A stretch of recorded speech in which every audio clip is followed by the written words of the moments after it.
एक बार एक यहूदी ने कहा, अगर तुम सच में हक पर हो तो मेरे 4 सवालों के जवाब दो। सवाल नंबर 1, अल्लाह से पहले क्या था? सवाल नंबर 2, जब तुम इबादत करते हो तो अल्लाह सबको एक साथ कैसे देखता है? सवाल नंबर 3, अल्लाह अभी किस तरफ देख रहा है? सवाल नंबर 4, अभी अल्लाह क्या कर रहा है? यहूदी के यह सवाल सुनकर सारे मुसलमान हक्के बके रह गए। सबकी जुबानें खामोश हो गईं। किसी के पास भी इन सवालों के जवाब नहीं थे। फिर इसी भीड़ में से एक बच्चा बाहर आया और यहूदी से कहा, मैं तुम्हारे सवालों के जवाब दूंगा। तो सब इस बच्चे पर हंसने लगे। फिर इस बच्चे ने यहूदी से कहा, बताओ तुम्हारा पहला सवाल क्या है? यहूदी ने कहा, बताओ अल्लाह से पहले क्या था? तो इस बच्चे ने कहा, तुम पहले 10 से उल्टी गिनती गिनो। जब इस यहूदी ने 10 से गिनते हुए 1 तक पहुंच गया तो बच्चे ने कहा, बताओ 1 से पहले क्या है? तो इस यहूदी ने कहा, 1 से पहले तो कुछ भी नहीं है। तब इस बच्चे ने कहा, अल्लाह से पहले कुछ भी नहीं था, वही अव्वल है और वही आखिर है। बच्चे ने कहा, तुम्हारा दूसरा सवाल पूछो। इसने कहा, जब तुम इबादत करते हो तो अल्लाह कैसे सबको एक साथ देखता है?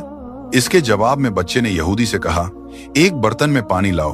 जब बर्तन में पानी लाया गया तब इसने कहा, अब इस पानी में देखो।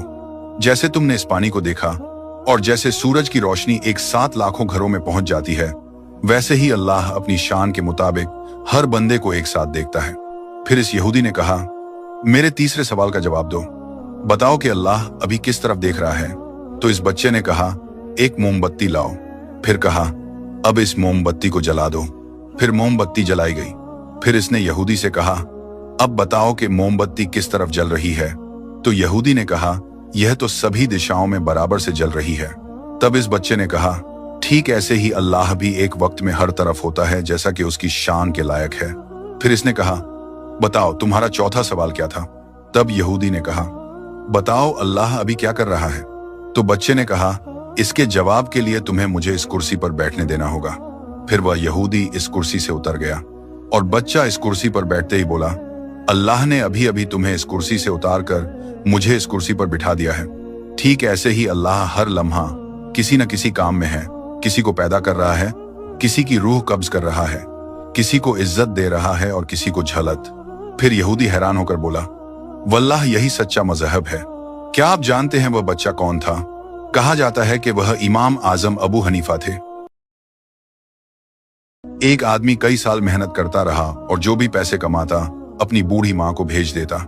उसकी माँ उनमें से अपनी जरूरत के कुछ पैसे रख लेती और बाकी सब गरीबों में बांट देती। कई साल बाद वह आदमी अपने घर वापस लौटा तो उसने माँ से पूछा, जो पैसे मैं आपको भेजता रहा वह कहाँ है? माँ ने जवाब दिया, बेटा वह पैसे तो मैंने खुदा को दे दिए। वह हैरान होकर बोला, अगर तुमने पैसे खुदा को दे दिए तो क्या खुदा वह पैसे मुझे वापस देगा? माँ बोली, हाँ, अगर तुम उसे ढूंढ लोगे तो वह सब वापस कर देगा। यह सुनकर वह आदमी खुदा को ढूंढने निकल पड़ा। कई दिनों के सफर के बाद जब वह एक जंगल से गुजर रहा था तो अचानक एक घोड़ा दौड़ता हुआ उसके पास आया और बोला, ए इंसान, कहाँ जा रहे हो?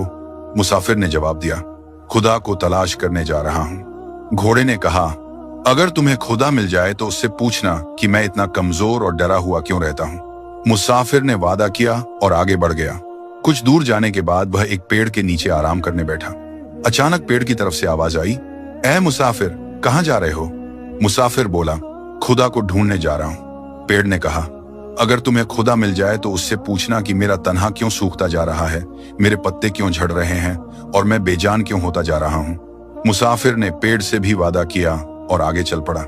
रास्ते में उसे एक दरवेश मिला। दरवेश ने पूछा, कहाँ जा रहे हो मुसाफिर? मुसाफिर ने पूरा वाकया सुनाया, माँ के पैसे, घोड़े का सवाल, पेड़ की शिकायत। दरवेश मुस्कुराया और बोला, खुदा तो अभी कुछ देर पहले तुम्हारे पैसे वापस करने तुम्हारे घर की तरफ गया है और तुम जो सवाल लेकर आए हो उनके जवाब मैं तुम्हें दे देता हूँ। घोड़े से कहना, जब तक तुम पर कोई इंसान सवारी नहीं करेगा तब तक तुम इसी तरह कमजोर और डरा हुआ रहोगे। और पेड़ से कहना, तुम्हारे नीचे खजाना दफन है, जब तक वह खजाना नहीं निकाला जाएगा तुम हरा भरा नहीं हो सकते। यह सुनकर आदमी ने दरवेश का शुक्रिया अदा किया और वापस चल पड़ा। सबसे पहले वह घोड़े के पास गया और उससे जवाब सुनाया। घोड़ा बोला, तुम भी तो इंसान हो, तुम ही मुझे सवारी के लिए रख लो ताकि मैं ठीक हो जाऊं। वह घोड़े पर बैठकर पेड़ की तरफ चल पड़ा। पेड़ ने कहा, तो फिर वह खजाना तुम ही निकालो और मुझे मरने से बचा लो। मुसाफिर ने पेड़ की जड़ों में खुदाई की तो वहां से सोने चांदी के सिक्के निकल आए। उसने खुशी खुशी वह सिक्के थैली में डाले और घोड़े पर सवार होकर घर की तरफ रवाना हो गया। घर पहुंचने पर मां ने पूछा, सुनाओ बेटा, क्या तुमने खुदा को ढूंढ लिया? वह मुस्कुराकर बोला, हाँ मां, मैंने खुदा को ढूंढ लिया है और जितना तुमने उसे दिया था खुदा ने उससे 2 गुना मुझे वापस लौटा दिया है। दोस्तों, इसलिए फरमाया गया है कि अल्लाह की राह में अपना माल ओ दौलत दो, क्योंकि जो अल्लाह के नाम पर दिया जाता है वह कभी जाया नहीं होता बल्कि 70 गुना होकर वापस मिलता है। बेशक अल्लाह हर चीज पर कादिर है।